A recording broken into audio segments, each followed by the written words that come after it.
வரைக்கும் பேசுவார்னு நினைக்காது. நான் சரியாக உங்களுக்கு உணவு நேரத்துக்கு நான் அனுப்பிச்சிடுவேன் அவங்க. ஆனால் முக்கியமாக சொல்ல வேண்டியவற்றை சொல்லிவிட்டு, இந்த செம்மொழி தமிழாய்வு மத்திய நிறுவனமும் ராஜா நந்திவர்மன் கலை அறிவியல் மற்றும் அறிவியல் கல்லூரி தெல்லார், இந்த தெல்லாரில் பேசணும்னா ஐயா கூப்பிட்ட உடனே தான் நான் கோயம்புத்தூரில் இருக்கிறேனேன்னு. அப்புறம் பாரதி விழா என்று ஒன்று சொன்னார்.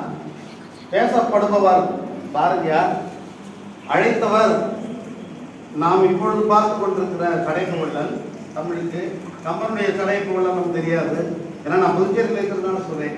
அழைப்பவர் அவர், அழைக்கப்படும் இடம் தெல்லார். இந்த மாதிரி இடத்துல தான் பேச வேண்டும் என்பது பாரதியின் கணம்.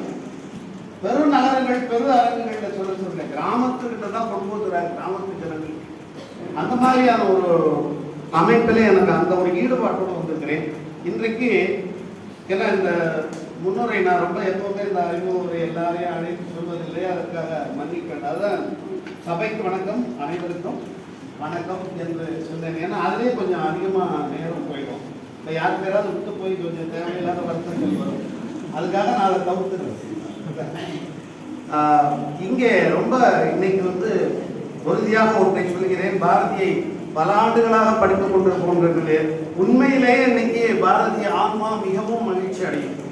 காரணம் என்னவென்றால், இந்த அரங்கிலே அத்தனை மாணவியர் இருக்கிறார்கள்.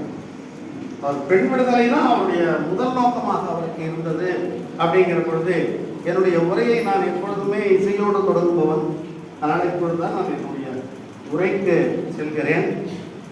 ரொம்ப சுருக்கமாக முடிச்சிடுவேன், நீங்கள் கவலைப்பட வேண்டாம். அதனால் கவலையின்றி இந்த உரையை கவனமாக கேளுங்க. ஏன்னா எப்போ முடிப்பாரோன்றது தான் நான் சொல்கிறேன். எதுவுமே உங்கள் காதில் ஏறாது. என்ன ஒரே விஷயம் வச்சுக்கோங்கம்மா, எனக்கு 72 வயதாவது. நான் இதில் 45 ஆண்டுகளுக்கு மேலே ஆசிரியர், மாணவ மாணவியரோடு வாழ்ந்தவர். அதனால் எனக்கு உங்களுடைய உளவியல் எனக்கு தெரியும். என்னை கைத்தட்டியெல்லாம் நிறுத்தலாம் அப்படின்லாம் நினைக்காதீங்க. அதெல்லாம் டெக்னிக். ஒரு முடிக்க வைக்கணும்னா தொடர்ந்து கை தட்டுவாங்க. உற்சாகத்தில் கை தட்டுறாங்க நாம் நினைச்சிருக்கக்கூடாது. அதனால் ஒரு உரையை நாம் நல்லா கேட்குறோம்னா அந்த கைத்தட்டலே தேவையில்லை. கைத்தட்டலுக்கு இடம் இல்லை. ஐரோப்பிய நாடுகளிலெல்லாம் இந்த மாதிரி நம்ம நிகழ்ச்சி நடுவில் பேசுகிற போது தட்டுறதோ பாடுற போது தட்டுவாங்க. நம்ம கல்ச்சரில் அந்த மாதிரி பழக்கம் கிடையாது. நான் பிரெஞ்சு இன்ஸ்டியூட்டில் நிறைய தரம் ஐரோப்பியர்களுக்கு